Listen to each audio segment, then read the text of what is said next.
Hello. So on the bench, as you can see, I've got a President Lincoln. It's got the usual thing of the VFO jumping. It's not too bad going down, although it jumps like crazy. But going up is it's virtually non-existent. It really doesn't work too well going up at all. So inside the actual VFO unit, it's very similar to a channel selector on a normal CB radio. There's a circular PCB, a small circular PCB with some tracks on it, and each side of the PCB is some sprung steel copper coated or brass coated type fingers which press against the PCB, and the PCB revolves in the middle of it when you turn the knob on the front. And they just wear the ends of the fingers, they wear, and the contacts and become poor and it doesn't make contact with the PCB. So you can take it apart and you can bend the fingers in a bit and you can clean it all up and all that, but they just wear on the ends and there's not really much you can do. It's just wear and tear, and that's the end of it. So I've taken it apart quite a few times and done that thing where you where you bend the fingers in and give the PCB a clean and all the rest of it, and it'll work okay for another couple of months, and then it'll start to go again. So I'm going to replace it. I'm going to replace the selector. I'm going to replace it anyway. Replace the encoder, I should call it. So yeah. Otherwise, it's a nice radio.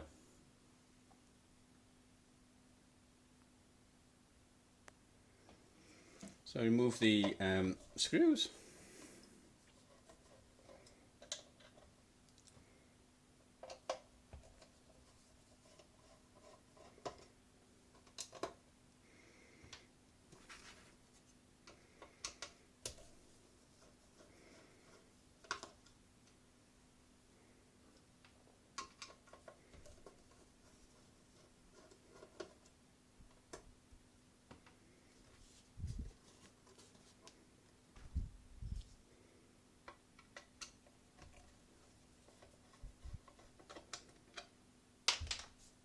Oh, it's on the floor.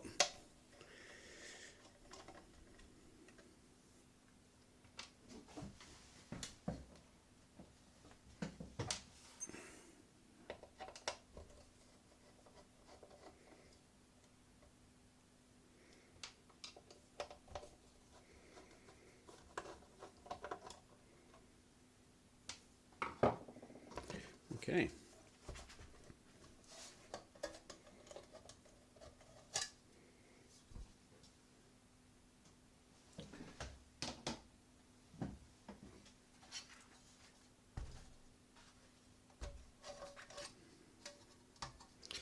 So as you can see on this one, I've put a extension speaker socket.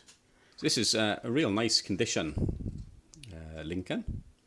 It's got the MRF 477. The later ones had the MRF 455. So this is the 40-watt transistor, as you can see by there. This is the 40-watt version. And other than the modification to give it 26, 27 megahertz and the extension speaker on the back, this is untouched. This is untouched. It's still got the do not adjust stickers. Let me zoom out a bit. Yeah. It still has the do not adjust stickers still installed. And the date is 1988. It says Uniden 1988 Uniden. So this was used in the same board was used in the HR 2510 and the Uniden 2830, and all those. Basically the same radio, just a different front panel. This is quite a nice front panel, other than a couple of little scratches by there, and a little bit of a dink by there. But otherwise, the front panel itself is quite nice. So yeah, it's had no mods really, as I said, other than the speaker modification. I am going to swap the bulb out at some point and put an LED in there, just because these bulbs do get quite hot and they melt the plastic. They can melt the plastic there. Plastic goes out of shape. So I'm going to replace that with an LED at some point. Only trouble is then is the dimmer doesn't work. So you've got to take the dimmer PCB. You've got to take the PCB out and replace the resistor on the PCB to get the dimmer function to work properly again. So that's something I will do in time. I'm going to start using this in the car. I'll start using this radio in the car, which is why I want to do the VFO. I've also got a couple of transverters here. I've got a 2 meter transverter, a 70 centimeter transverter, and a 4 meter or a 70 megahertz transverter as well. I've not built the 70 centimeter transverter yet. So it takes a IF of 28 meg, so you put 28 megahertz in and you come out on 70 megahertz. So this is ideal for that. It's a bit overpowered, so I will have to probably remove the PCB here and just wire up one of the stages, just to give me I think it takes something like 500 milliwatts or something along those low levels to drive the transverter to full output power. So you put too much power in and you damage the transverter. So I'm gonna have to do something about the this is the bias board. So I'm gonna have to take that out and just link the driver or something. It should give enough power output then to run the transverter properly. Otherwise, it's going to fry the transverter. So another thing which I've seen over the years is, if you look here, this is where the side screws go. So there's a side screw there and a side screw there to hold the bracket on. You can see that the PCB, it's got a cutout there, and the side screw comes down through the chassis. And if you use side screws which are too long, like the ones out of a Cobra or a Superstar or some of those other types of radios, then what happens is the screw actually starts crushing the PCB. And on this side here, there's a couple of traces, and I've seen it where it's gone right through and crushed all the board and the traces where the screws have been too long. So if you do have a Lincoln, just bear that in mind. I know these are quite old now, quite collectible I suppose, but they're quite old, so you know, quite a few of them are going to be damaged and whatever. So that's what happens if you put side screws in which are overly long. So the original Lincoln side screws are quite short. Let me see if I can find one off there. Let's have a look here. Okay. So that's the original, if it'll focus, that's the original Lincoln side screw. And this is the Cobra side screw. As you can see, it's quite a bit longer. And if you wind this one through, as you can see, it'll focus again. It will hit the PCB. Obviously not going to do it up tight because it'll it's just touching the PCB now. Obviously there would be a bracket on there, but there's just enough room for a bracket as well. See, there's just enough gap. And obviously you do get the slightly longer. Aftermarket ones can be slightly longer. I think this is an original side screw, but the Lincoln ones are a bit shorter. There we go. The Lincoln ones are a bit shorter, so that's done up tight. That's done up tight there, and there is still a gap. So just bear that in mind if you ever come across a Lincoln and there's no side screws, and you think, oh, I'll just shove some side screws in because the thread of the Cobra thread is exactly the same. It will chew up the PCB. There we go, that's just hitting the PCB now. Any more to start crushing it.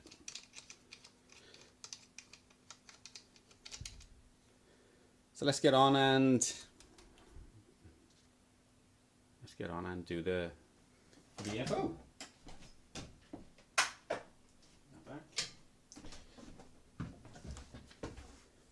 So this, what looks like a channel selector, that's the VFO. There's 3 wires that go from it. That's it. That's all it is. So just unplug the VFO, and there we go. That's the VFO unplugged. I'll take the knob off the front, undo the nut. We've got to the easiest way is to remove the 4 screws, the 2 in each side of the front panel, and just hinge the front panel, and then this will come out. You can do it by removing the PCB there, but the easiest way is the 4 screws. Angle it, take it out, and we're going to change it.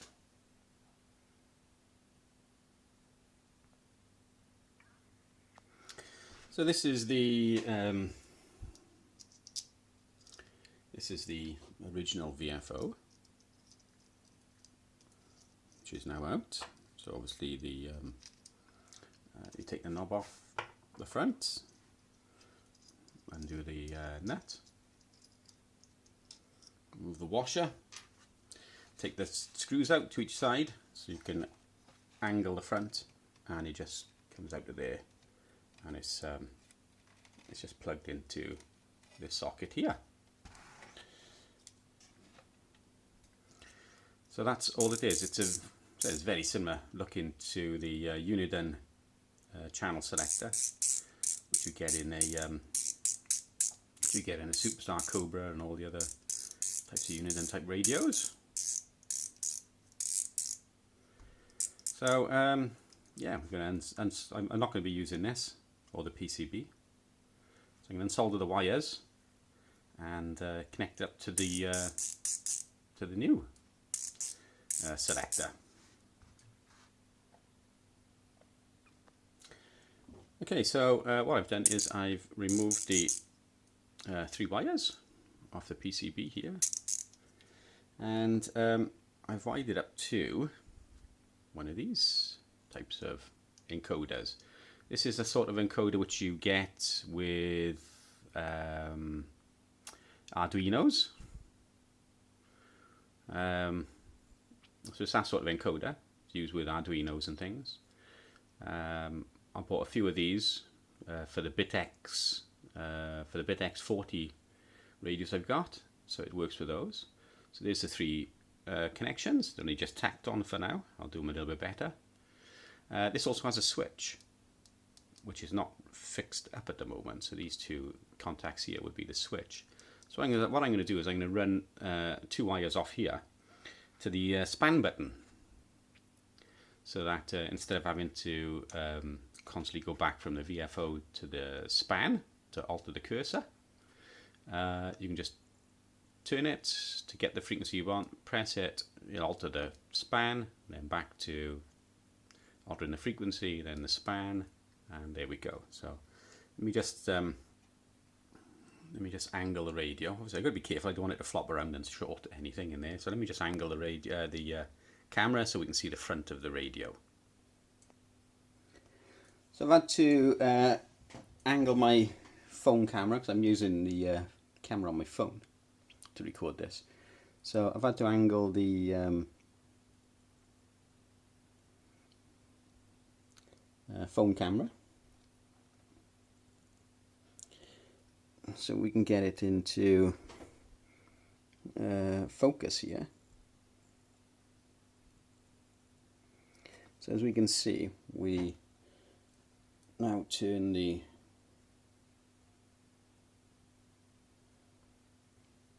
selector, VFO, encoder, whichever you want to call it, and I can barely see the screen at this angle, and there we go. Now working without jumping.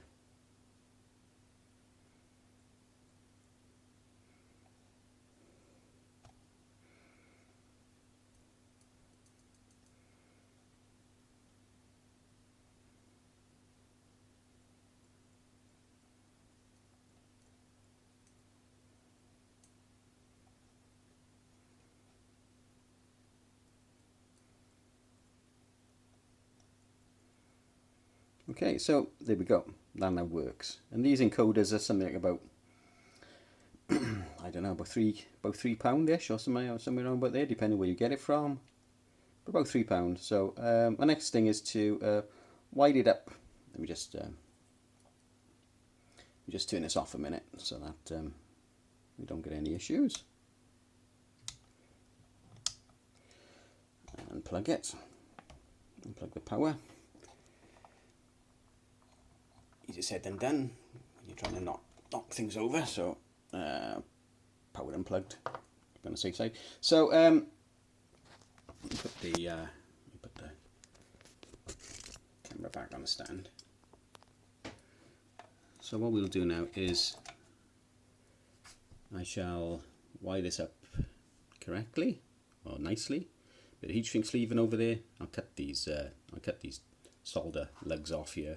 These are for connecting to a circuit board. So I'll take them off and see if there's anything in the way inside the radio that these might touch or anything. If not, I might just slip a bit of heat shrink sleeving over them just in case. I'll put 2 wires onto the switch portion of the encoder and then wire it through to the span button. So once I've done that, I'll be back.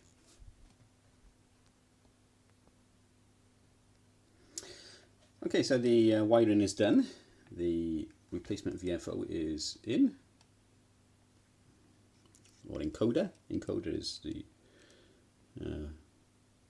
appropriate word for it, I suppose. Encoder, but you can call it what you like. Channel selector, encoder, VFO, whichever. So it's in. So this is the 3 wires on this side, which goes to the actual VFO itself. These 2 wires here are the actual switch. So they then, the 2 wires for the switch then go to the, I don't know if you can see them there, but there they are. They just soldered onto the contacts for the span control. So we'll fire it up now.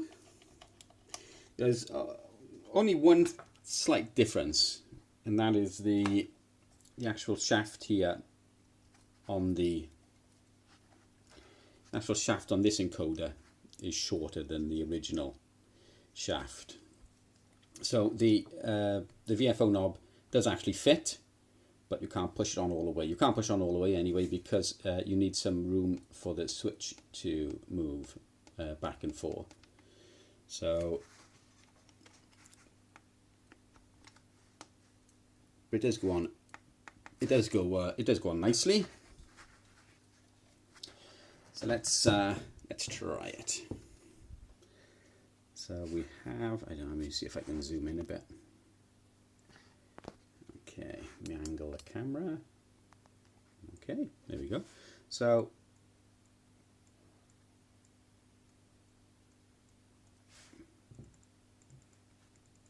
there we go, that's working nicely. So if you press it,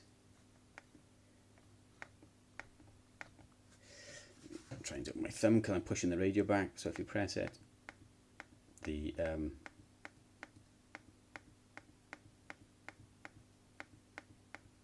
you can just see the switch moving. It's not much in it, but there we go. So it just saves having to alter the span. The span obviously still works. Me too, yeah. And obviously still works. I've not altered that at all in any way. All I've done is tacked on the 2 wires for the switch off the encoder. So we can go up in frequency, and then you just press it, and my hand's in way of the camera. Just press it, press it.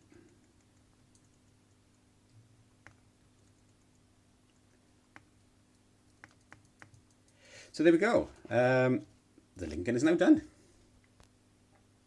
So I'm just going to solder the speaker wires back up.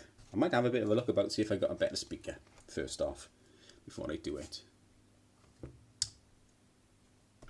Okay, so the Lincoln is back together. It's got the replacement VFO in there. This is the original one. So it's been drilled at some point as well.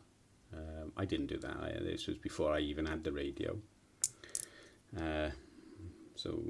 Some people drill them, squirt a bit of WD-40 or some switch cleaner down in there, and I'll clean the contacts for a bit. But they just go. They just go after a while. So it's back together. So there we go. So we can now see if there's anything about. It's so much nicer. Let's have a listen on 10, see what we got, if there is anything.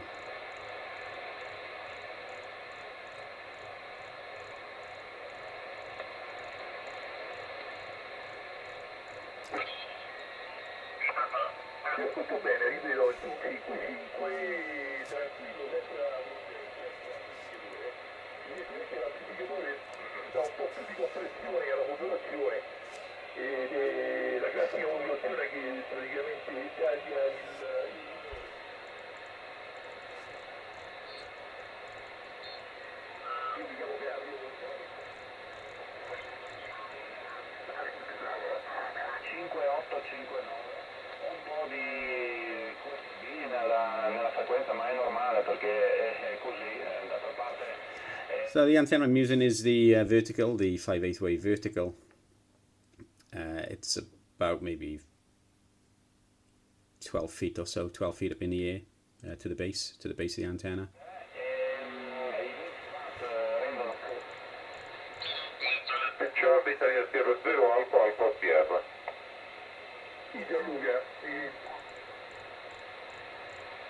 Well, it's nice to have a VFO that actually works. So let's have a listen on the CB band.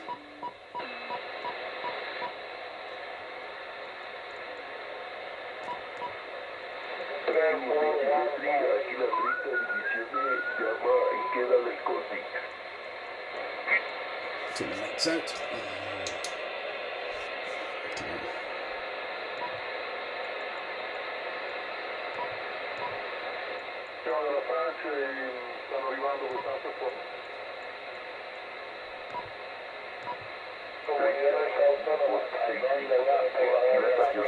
So much easier just using the span button on the VFO rather than having to go back and forth doing that.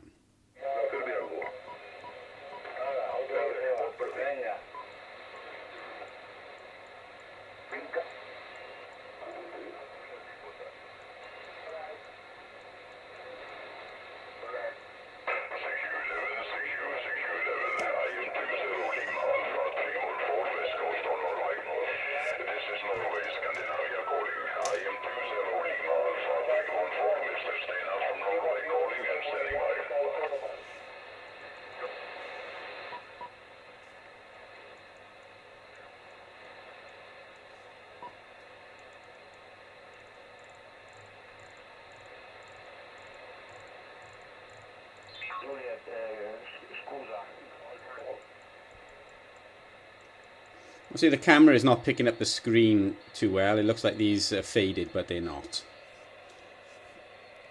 It's just where the camera isn't picking it up too well.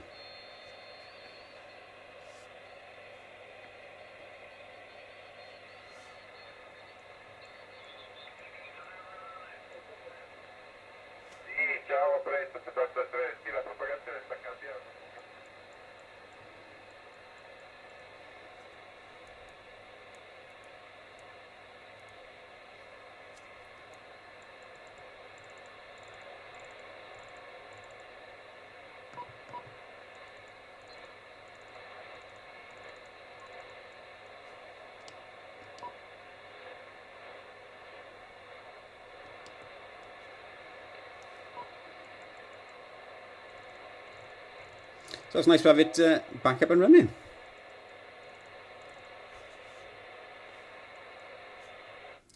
So that's the Lincoln, basically ready to be used in the car. Thanks for watching.